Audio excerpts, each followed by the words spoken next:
बहुत बार मार्केट में live trading करते हुए आप चार्ट्स पर स्मार्ट मनी कंसेप्ट्स के हिसाब से फेयर वैल्यू गैप को ड्रॉ करके ट्रेड में एंट्री के लिए प्राइस के वहां तक आने का वेट करते हैं। लेकिन कभी-कभी प्राइस आपके एंट्री पॉइंट से पहले ही ऊपर निकल जाती है या फिर आपके एंट्री एरिया के नीचे जाकर तेजी से ऊपर जाती है। आप में से बहुत से ट्रेडर्स ने शायद इस सिचुएशन को एक्सपीरियंस किया होगा, लेकिन क्या आपने कभी सोचा है कि ऐसा क्यों होता है? इसका जवाब जानने के लिए आपको फेयर वैल्यू गैप के साथ साथ प्राइस इम्बैलेंस जैसे कोर कंसेप्ट को समझना होगा। तो आइए सबसे पहले जानते हैं कि इम्बैलेंस क्या होता है और कैसे हम इसका फायदा उठाकर अपनी ट्रेड एंट्री प्लान कर सकते हैं। आमतौर पर मार्केट एक जगह से दूसरी जगह जाते हुए बैलेंस बनाकर आगे बढ़ता है। चार्ट्स पर हायर हाइज और लोअर लोज बनते हैं जो बायर्स और सेलर्स की लगभग बराबर ताकत दिखाते हैं। लेकिन जब मार्केट में किसी एक पॉइंट पर बायर्स ज्यादा होते हैं और सेलर्स कम होते हैं तो प्राइस बड़ी बड़ी ग्रीन बुलिश कैंडल्स बनाकर बहुत तेजी से ऊपर मूव करती है। कभी कभी दो कैंडल्स के बीच गैप भी दिखता है। इस टेबल को देखें जहां प्राइस के लेफ्ट साइड में बायर्स का वॉल्यूम है और राइट साइड में सेलर्स का। आप देख सकते हैं कि इस लेवल पर सेलर्स के मुकाबले बायर्स बहुत बड़ी संख्या में बाइंग ऑर्डर लगा रहे हैं, जिससे मार्केट में बैलेंस नहीं है। बाइंग प्रेशर बढ़ने की वजह से प्राइस तेजी से ऊपर निकल गई है।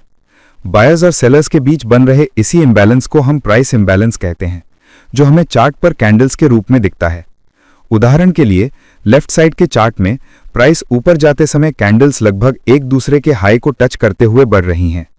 वहीं कुछ जगहों पर नेक्स्ट कैंडल अपनी प्रीवियस कैंडल के हाई के नीचे से शुरू होकर ऊपर जा रही है। इन दोनों सिचुएशंस में बायर्स हावी तो हैं, लेकिन उनकी संख्या में ज्यादा फर्क नहीं है। लेकिन जैसे ही इस पॉइंट पर बायर्स की संख्या सेलर्स के मुकाबले बहुत ज्यादा होती है, प्राइस एक तरफा तेजी से ऊपर निकल जाती है। इससे साफ पता चलता है कि मार्केट में कौन डोमिनेंस बना रहा है। इस इम्बैलेंस को जब हम रिवर्स करते हैं तो हमें बियरिश इम्बैलेंस मिलता है। लाइव मार्केट में ट्रेडिंग करते समय हम बार बार ऑप्शन चेन में जाकर बायर्स और सेलर्स की संख्या मैन्युअली चेक नहीं कर सकते। ऐसा करने से अच्छी ट्रेड एंट्री मिस हो सकती है। इसलिए चार्ट रीडिंग करते समय हमेशा फोकस के साथ कैंडल्स को देखें। अपने आप से कुछ सवाल पूछें, कैंडल्स कैसे बन रही हैं, उनका साइज क्या है, क्या कैंडल्स एक के ऊपर एक बन रही हैं या दो कैंडल्स के बीच गैप है। इस तरह चार्ट को पढ़ने से आपको ट्रेडिंग की जानकारी मिलती है, क्योंकि कैंडल्स ही बायर्स और सेलर्स की एक्टिविटी बताती हैं।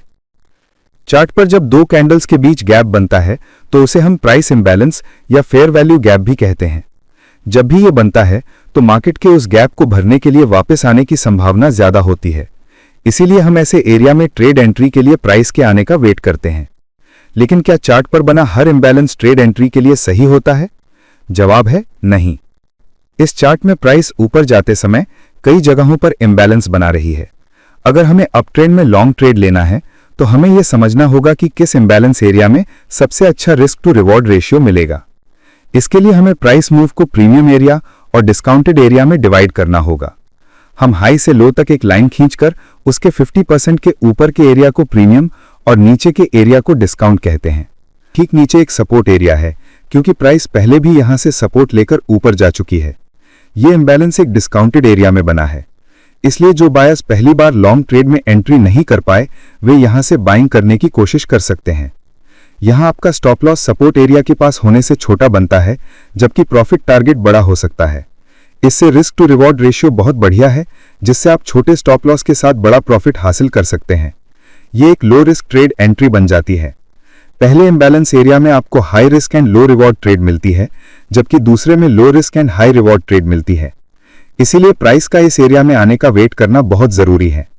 कुछ ट्रेडर्स कहेंगे कि इस तरह परफेक्ट एंट्री के लिए वेट करने से बहुत सी ट्रेड्स मिस हो जाएंगी। लेकिन आपको यह समझना होगा कि ट्रेडिंग एक बिजनेस है और इसे मनोरंजन का साधन न समझें। रूल्स फॉलो करते हुए फोकस ट्रेडिंग करना ही आपके लिए फायदेमंद होगा।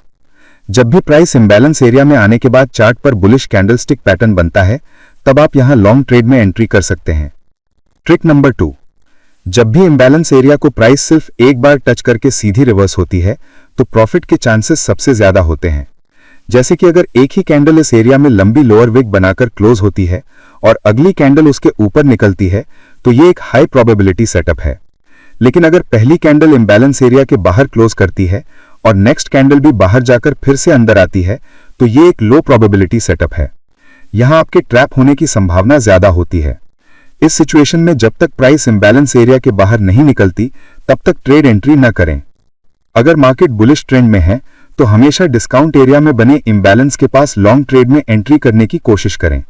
अगर मार्केट बेयरिश ट्रेंड में है तो हमेशा प्रीमियम एरिया में बने इम्बैलेंस के पास शॉर्ट ट्रेड एंट्री करने की कोशिश करें। इससे आपका विन रेट बढ़ेगा और आप ओवर ट्रेडिंग से बचेंगे। अगर आपको हमारा यह वीडियो पसंद आया तो वीडियो को लाइक और चैनल को सब्सक्राइब जरूर करें। अगले वीडियो में हम किसी और टॉपिक के बारे में डिटेल से जानेंगे। धन्यवाद।